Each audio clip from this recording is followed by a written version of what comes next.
someone pointed out recently that like when I complete work for a show or like whatever, and it goes up and people are looking at it, like I'm seeing it for the first time as everyone else, and I'm experiencing it for the first time and like reading things into it or getting things out of it or whatever, you know. I'm going through that process with everyone else.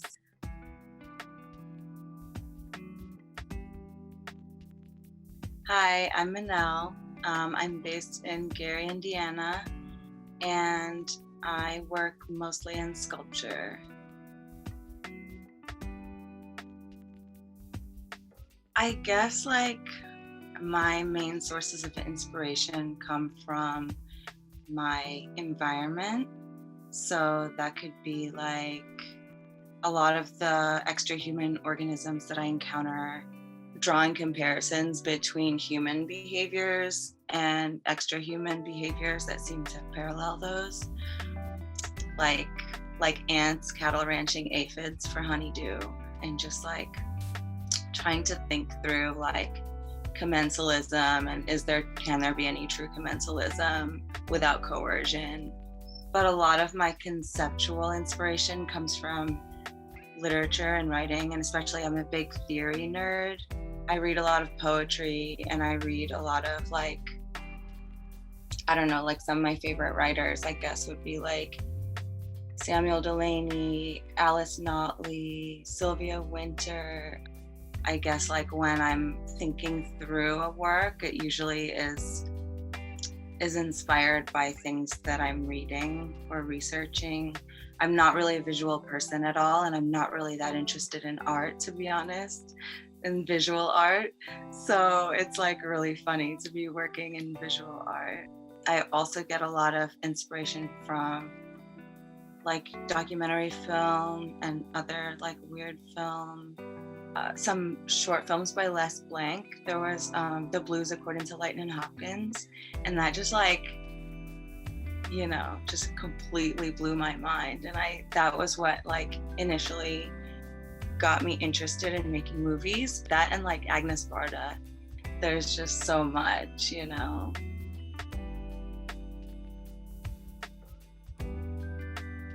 I never want to make work for people who couldn't just walk in and understand it immediately or get something out of it at least. Like there's a number of years ago, like way before I made art, I was at the Oakland Museum and they had some Ruth Asawa sculptures up, and I was just like so inspired by that.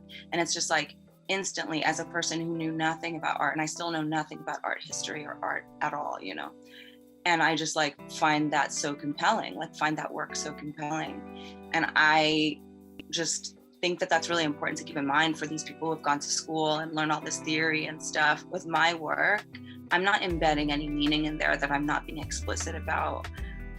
The work speaks for itself, you know, that's a cliche, whatever. But like with meaning, especially, I find that people want meaning to be something that's mapped. Like they want it to be something that's isomorphic, where there's like the map of the territory, you know, or like they want to be able to pinpoint like each of these parts of a given thing are signifiers to something else. And that's just not necessarily how reality works or how meaning is formed.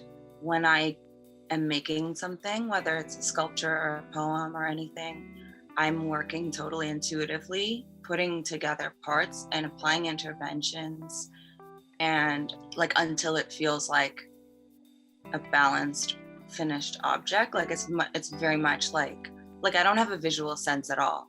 I can't picture things in my mind. I don't have a mind's eye. Like I probably have like just half of a visual cortex in my brain, you know? So when I make something, I don't even know what it's gonna look like, much less what it's about. Like I have research interests that I'm like going through while I'm creating a body of work that are definitely informing the work, but that's not intentional. Like it's all like a function of the peripheral brain, you know?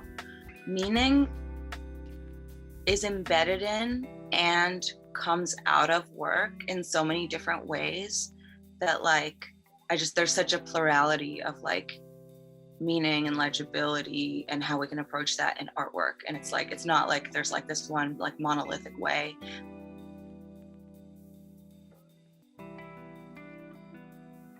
had just watched this mole in my backyard. It was like sucking these worms out of the ground, just like sucking them up into its mouth. And I also like was at the hardware store and I saw these containers of mole killer, which was so wild to me. It's just like, who's trying to kill moles? They're so cute. and just like dirt. I've been engaged in this really long research project that I think will turn into a book of essays about dirt and origination and sublimation of value, like how things get more rarefied as they go away from the earth, and just like different linguistic metaphors and a bearing out of just like the low versus the high.